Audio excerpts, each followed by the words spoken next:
নমস্কার, আমি কৌশিক রায়। সকল দর্শক বন্ধুকে আন্তরিক অভিনন্দন, শুভেচ্ছা জানাই। বেশ কিছু কমেন্ট এসছে বৃশ্চিক রাশি উপর। আজকের এই আলোচনা, আপনি যদি বৃশ্চিক রাশির মানুষ হন, আপনার জন্য ভেরি ভেরি ইম্পর্টেন্ট এই ইনফরমেশান, যে ভিডিও আপনার জীবনকে বদলে দিতে পারে। কেউ কেউ কমেন্ট করেছেন যে কৌশিকদা, বৃশ্চিক রাশিতে জন্ম হয়ে আমার জীবনে শুধু দুঃখ কষ্ট সমস্যা গুনতে গুনতে আমার জীবনটা চলে গেল। কেউ কেউ বলেছে না, বৃশ্চিক রাশিতে জন্ম হয়ে আমি অনেক উচ্চ পর্যায়ে আমি গেছি। তো এরকম যে কমেন্টগুলো এসছে তার উপর আজকের এই ভিডিও আমি দিব। এবং বৃশ্চিক রাশির মিত্র রাশি কে কে রয়েছে, কোন কোন রাশিগুলো মিত্র রাশি, যাদের সঙ্গ ছাড়া উচিত নয়, এবং কোন কোন রাশি মানে কোন কোন বছরগুলো বৃশ্চিক রাশির ক্ষেত্রে গোল্ডেন টাইম নিয়ে আসে, তাও আলোচনা করব। এবং 2030 সাল পর্যন্ত বৃহস্পতি, রাহু, কেতু এবং শনির যে মহা পরিবর্তন হচ্ছে, তার উপর একটা সার্বিক বিচার এই ভিডিওর শেষে কিন্তু থাকছে। দেখুন, কালপুরুষের এটা আপনার অষ্টম রাশি, এবং এটা হচ্ছে জলতত্ত্ব রাশি। বৃশ্চিক রাশি জলতত্ত্ব রাশি, এর মালিক হচ্ছে মঙ্গল। অর্থাৎ দেখুন, মঙ্গল মানে হচ্ছে যেখানে একটা অগ্নিতত্ত্ব একটা গ্রহ। দেখুন, এখানে বৃশ্চিক রাশির ক্ষেত্রে আমি বিশেষ করে দেখেছি, এরা অনেক অংশে খুব ঠান্ডা এরা থাকে। অর্থাৎ বারবার এরা কিন্তু ক্ষমা করে, যে কোনো ক্ষেত্রে ক্ষমা করে। কিন্তু যখন এরা রেগে যায় কি না, তখন এরা কিন্তু বদলা নিতে পিছু পা হয় না। কারণ এটার সাইন হচ্ছে বিচার একটা প্রতীক। অর্থাৎ যখন কারোর সঙ্গে বদলা নেয় কিনা, তখন কিন্তু কোনো কিছু তারা কিন্তু দেখে না, সেখানে কিন্তু বদলা নিবে তো নিবেই। ক্ষমা এরা প্রথম অবস্থাতে করে, বারবার ক্ষমা করে, কিন্তু যখন ধৈর্যের বাঁধ এদের ভেঙে যায়, তখনই কিন্তু এরা তার উপর বদলা কিন্তু নেয়। আমি বৃশ্চিক রাশির ক্ষেত্রে আমি লক্ষ্য করে দেখেছি, এরা যথেষ্ট পর উপকারী কিন্তু হয়, পর উপকারী। অর্থাৎ অন্যকে সাহায্য করা, অন্যের বিপদে ঝাঁপিয়ে পড়া, এই জিনিসটা কিন্তু এদের মধ্যে কিন্তু রয়েছে। তবে রাগ জেদটা খুব বেশি থাকে। মঙ্গলের রাশি তো, এদের রাগ জেদ, যে কোনো কিছুতে রাগ কন্ট্রোল করতে পারে না। এই জায়গাটা কিন্তু নেগেটিভ জায়গা। এবং চন্দ্র এখানে কিন্তু নিচস্থ হয়, যেখানে এদের মধ্যে কনফিডেন্স জিনিসটা অনেক অংশে কম হয়। অর্থাৎ যে কোনো ক্ষেত্রে কনফিডেন্সের জায়গা কম থাকে, এবং যে কোনো কাজের ক্ষেত্রে একটা মানসিক চাপ এদের চলে আসে কর্মক্ষেত্রে। এই জায়গাগুলো কিন্তু আমি দেখেছি বৃশ্চিক রাশি। এবং বৃশ্চিক রাশি যখন নিজে কোনো কাজ করবে যদি মনে করে, অর্থাৎ এরা কারো দ্বারা প্রভাবিত কিন্তু হয় না। কেউ বলছে, ধরুন 50 জন মানুষকে, 50 জন মানুষ একসঙ্গে বলছে যে তুমি এই কাজটা করো, কিন্তু না, যতক্ষণ না তার নিজের মনের মধ্যে না এসছে, ততক্ষণ কিন্তু বৃশ্চিক রাশি সেই কাজ কিন্তু করবে না। অর্থাৎ এরা সম্পূর্ণ স্বাধীন চেতা, স্বাধীন মনের মানুষ কিন্তু হয়। এবং দেখবেন বৃশ্চিক রাশির ক্ষেত্রে এরা যথেষ্ট, আমি দেখেছি, পরিশ্রমী কিন্তু হয়। যথেষ্ট পরিশ্রম এরা কিন্তু করতে পারে। বৃশ্চিক রাশির মধ্যে এই বিশেষত্বটা কিন্তু বিশেষভাবে আমি দেখতে পাই। দেখুন, বৃশ্চিক রাশি সম্বন্ধে যদি বলি, আরও বলা হবে, যেখানে ভিডিও কিন্তু শেষ হবে না বৃশ্চিক রাশির বৈশিষ্ট্য নিয়ে যদি বলতে চাই। তবে আমি বলবো ওভারঅল কিন্তু এরা ক্ষেত্রে, এদের ক্ষেত্রে যেহেতু চন্দ্র এদের নিচস্থ এখানে হয় কিনা, এদের মধ্যে কনফিডেন্সের অভাবটা বেশি থাকে, ধৈর্যের অভাব বেশি থাকে, অধৈর্য হয়ে যায় অনেক ক্ষেত্রে। এই জায়গাটা কিন্তু বৃশ্চিক রাশির ক্ষেত্রে দেখা যায়।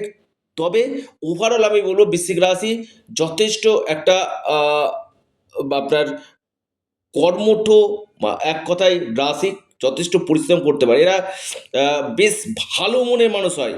এরা আবার যদি মনে করে কি না, যেখানে সম্পর্ক বজায় রাখবো, এরা নিজেরা নিচু হয়েও অনেক সময় সম্পর্ক কিন্তু বজায় রাখে। অর্থাৎ ছোট ছোট সম্পর্ক যদি মনে করে এরা জোড়া লাগাবো, সে সম্পর্ক এরা কিন্তু নিজেরাই কিন্তু জোড়া লাগাতে পারে। অর্থাৎ এই জায়গাটা কিন্তু ডিভিডেন্ড বলা যেতে পারে বৃশ্চিক রাশির ক্ষেত্রে কিন্তু দেখা যায়। দেখুন বৃশ্চিক রাশি কোন কোন রাশিগুলো মিত্র, অর্থাৎ যাদের সঙ্গে বিবাহ, পার্টনারশিপ বা বন্ধুত্ব যে কোনো কাজে আপনি নিতে পারেন, এর সঙ্গ ছাড়া উচিত উচিত না। বৃশ্চিক রাশির মিত্র রাশি ধনু, মীন, মেষ, সিংহ, কর্কট। এ কটি রাশি কিন্তু মিত্র। আবার বলছি ধনু, মীন, মেষ, সিংহ, কর্কট, এ কটি রাশি বৃশ্চিক রাশির মিত্র রাশি। আর বৃশ্চিক রাশির আমি কোন কোন বয়সগুলো আপনাদের জন্য ইউটার্ন হয়, যে বছরগুলো আপনাদের ক্ষেত্রে গোল্ডেন টাইম, প্রফেশনাল এবং পার্সোনাল লাইফে উন্নতি হয়, আমি বলবো বিশেষ করে দেখেছি একটা হচ্ছে 27 বছর বয়স, 27 ইয়ার্স, একটা খুবই ভালো সময়। আর একটা 29 থেকে 38 পর্যন্ত, 29 থেকে 38 ইয়ার্স পর্যন্ত বৃশ্চিক রাশি ক্ষেত্রে কিন্তু একটা ইউটার্ন এবং অপরচুনিটি, সুযোগগুলো কিন্তু আসে বৃশ্চিক রাশি।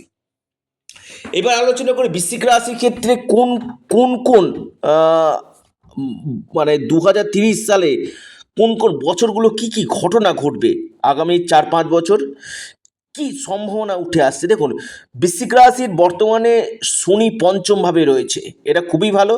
বিশেষ করে আমি বলবো যারা সন্তান প্রাপ্তির জন্য প্রচেষ্টা করছেন, যারা কনসেপ্ট নিতে চাইছেন, আগামী 1 ইয়ার অর্থাৎ 2027 জুন মাস পর্যন্ত সন্তান প্রাপ্তির একটা গাঢ় যোগ কিন্তু রয়েছে। কারণ পঞ্চমভাবে শনি, যেটা আপনার সন্তান প্রাপ্তির প্রবল সম্ভাবনা রয়েছে, এবং বৃহস্পতি আবার পঞ্চম ভাবকে দেখবে, অর্থাৎ সন্তানের জায়গাটা কিন্তু খুবই ভালো। সন্তানের কেরিয়ার এবং সন্তানের স্বাস্থ্য, এই জায়গাটা কিন্তু খুব বেটার কিন্তু দিচ্ছে। পাশাপাশি লাভ লাইফও আগামী 1 ইয়ার খুব ভালো যেতে চলেছে বৃশ্চিক রাশি। অর্থাৎ যাদের ক্ষেত্রে প্রেমের কিছু ডিসস্যাটিসফ্যাকশন বা মিসকমিউনিকেশন হয়েছিল, লাভ লাইফের জায়গাটা ভালো দিবে। এবং উচ্চ শিক্ষা, যারা বিদ্যার্থী রয়েছেন, কোনো কোচিং জয়েন করবেন, অ্যাডমিশন নেবেন, বা আপনি ফরেনে গিয়ে কোনো পড়াশোনা করতে চাইছেন, বা কোনো আপনি আউট অফ স্টেট কোনো জায়গাতে আপনি অ্যাডমিশন নিতে চাইছেন, এই জায়গাগুলো কিন্তু বেটার রেজাল্ট আপনাকে কিন্তু দিবে। কারণ পঞ্চমভাবে শনি এডুকেশনের জায়গাটা আপনার বেটার কিন্তু করবে। এবার দেখুন শনি আপনার কোথায় অবস্থান করছে, 2027 সালে আপনার ষষ্ঠভাবে অবস্থান করছে। আমি বলবো ফরেন সেটেলমেন্ট হওয়ার প্রবল সম্ভাবনা রয়েছে, ফরেন অ্যাক্টিভিটি আপনাদের বাড়বে। 2027 জুন মাস থেকে আগামী 2.5 বছর আপনার ষষ্ঠভাবে শনি কিন্তু অবস্থান করছে। ফরেন সেটেলমেন্ট, ফরেনে আপনাদের অ্যাক্টিভিটি আপনাদের বাড়বে, এমএনসি কোম্পানির জায়গায় বেটার দেখা যাচ্ছে, এবং আপনাদের এই সময় ইনকামের সোর্স আপনাদের বাড়বে। রোগ, ঋণ, শত্রু আপনাদের শান্ত হবে। যাদের ঋণে পড়ে গেছিলেন না, সে ঋণ থেকে আপনারা মুক্তি হবেন। সুস্থতার জায়গাটা অনেকটাই বেটার আপনাদেরকে দিবে। এবং এর সাথে সাথে শত্রু, যাদের বেশ এনিমি প্রবলেম হচ্ছিল, সেই শত্রু শান্ত কিন্তু হবে। এবং কম্পারেটিভ যারা পরীক্ষা দিবেন তাদের ক্ষেত্রে যথেষ্ট ভালো। চতুর্থভাবে রাহুর অবস্থান, আমি বলবো মায়ের স্বাস্থ্য নিয়ে কিছুটা দুশ্চিন্তা, এবং এর সাথে সাথে আপনার কর্মক্ষেত্রে বেশ কিছু চেঞ্জ এই সময় আসবে। কিন্তু 2026-এ ডিসেম্বর মাসে রাহু থার্ড হাউসে আসবে, এটা খুবই ভালো আপনার ক্ষেত্রে। বিশেষ করে যারা অনলাইন ডিজিটাল মার্কেটিং, থার্ড হাউসে যখন রাহু আসবে, অনলাইন ডিজিটাল মার্কেটিং, এআই, অথবা আপনি কোনো টেকনিক্যাল ফিল্ড, বা কোনো অনলাইন প্ল্যাটফর্ম, বা ট্রাভেল ট্যুরিজম, বা আপনি ফরেন রিলেটেড কোনো কাজের সঙ্গে যদি যুক্ত থাকেন, আপনাকে বেস্ট রেজাল্ট 100% আপনাকে কিন্তু দিবে। অর্থাৎ রাহু থার্ড হাউসে 2026 থেকে 28 জুন জুলাই পর্যন্ত রাহু কিন্তু আপনাদেরকে যথেষ্ট ডিভিডেন্ড এই সময় কিন্তু দিবে। শাস্ত্র বলছে রাহু কিন্তু থার্ড হাউসে বিশেষভাবে শুভ ফল কিন্তু দেয়। এই সময়টা আমি বলবো বৃশ্চিক রাশির ক্ষেত্রে একটা টার্নিং পয়েন্ট আপনাদের হতে কিন্তু চলেছে। বৃহস্পতি আপনার দোসরা জন ভাগ্যভাবে আসছে, এটা অত্যন্ত শুভ। মানে এক কথায় যদি বলা হয়, খুব কম বলা হবে, যেটা আপনাদের জীবনে বড় চেঞ্জ আপনাদের 100%, 1000% নিয়ে কিন্তু আসবে। বিশেষ করে ভাগ্যক্ষেত্রে, কর্মক্ষেত্রে এবং আপনার যে কোনো দিক থেকে বড় পরিবর্তন নিয়ে আসবে। 2027 সালে আবার বৃহস্পতি আপনার দশম গৃহে অবস্থান করবে, এটা খুবই ভালো। বিশেষ করে যারা ম্যানেজমেন্ট রিলেটেড কাজের সঙ্গে যুক্ত রয়েছেন, খুবই ভালো। যারা টেকনিক্যাল লাইনে রয়েছেন তাদের ক্ষেত্রে খুবই ভালো। এই সম্ভাবনাগুলো কিন্তু রয়েছে। অর্থাৎ যে কোনো ক্ষেত্রে আপনি ধরুন কোনো কাউন্সেলিং বা কনসালটেন্সি, এই জায়গাগুলো ভালো দেবে। নতুন কর্মযোগ দিবে। কর্মক্ষেত্রে যারা পরিবর্তন চাইছেন বা প্রমোশন চাইছিলেন, বৃশ্চিক রাশি, প্রমোশনটা হয়তো আপনাদের আটকে ছিল, এই সময়টা আপনাদের প্রমোশন হয়ে যাওয়ার একটা প্রবল সম্ভাবনা কিন্তু আমি দেখতে পাচ্ছি বৃশ্চিক রাশি। বৃশ্চিক রাশির কেরিয়ার ক্ষেত্রে বড় ধরনের চেঞ্জ আপনাদের নিয়ে আসবে। অর্থাৎ আমি আবারও বলবো, আপনাদের পার্সোনাল এবং প্রফেশনাল লাইফে বেশ কিছু পরিবর্তন নিয়ে আসবে বৃহস্পতি আপনাদের রাশির দশম গৃহে যখন অবস্থান করবে।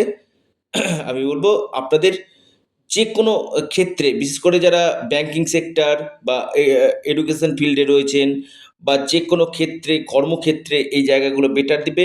বিবাহের জায়গা যথেষ্ট ভালো আগামী দিনে হতে চলেছে। যারা আনম্যারিড রয়েছেন তাদের বিবাহ হওয়ার প্রবল সম্ভাবনা। এবং আপনাদের আপনাদের এই সময় ফিনান্সিয়াল জায়গা, অর্থাৎ অর্থনৈতিক ডেভেলপমেন্টের একটা প্রবল সম্ভাবনা আমি কিন্তু দেখতে পাচ্ছি। অর্থাৎ বৃশ্চিক রাশির ক্ষেত্রে এই যে আহ, বড় বড় যে গ্রহের যে রাশি পরিবর্তন না, আপনাদের ক্ষেত্রে অনেকটাই বেটার রেজাল্ট আপনাদেরকে দিতে চলেছে। দেখুন কী উপায় করবেন। প্রথমে আমি বলি, বৃশ্চিক রাশি, আপনারা সূর্য দেবতার পুজো আপনারা করুন। সূর্য দেবতাকে আপনারা প্রতিদিন প্রণাম করুন। হনুমানজির উপাসনা করুন। হনুমান চল্লিশা, সংকটমোচন হনুমান স্তোত্র আপনারা পাঠ করুন। এর সাথে সাথে আপনারা অবশ্যই, আমি আবারও বলবো, মঙ্গলের বীজ মন্ত্র পাঠ করুন। বিশেষভাবে আপনারা লাভ পাবেন। শনির বীজ মন্ত্র পাঠ করুন। অনেক ক্ষেত্রে আপনাদের যে সমস্যাগুলো রয়েছে না, সে সমস্যা থেকে নিশ্চিত রূপে আপনারা কিন্তু মুক্তি কিন্তু 100% পাবেন। আপনারা অবশ্যই আপনাদের প্রিয় চ্যানেল, আবারও বলি আপনাদের চ্যানেল অ্যাস্ট্রো এডুকেশান ইউটিউব চ্যানেলটিকে আপনারা সাবস্ক্রাইব করুন। ভিডিওটি ভালো লেগে থাকলে ভিডিওটিকে আপনারা লাইক করুন এবং ভিডিওটিকে না প্রচুর শেয়ার করুন। সকলে সুস্থ থাকুন, ভালো থাকুন। নমস্কার, ধন্যবাদ।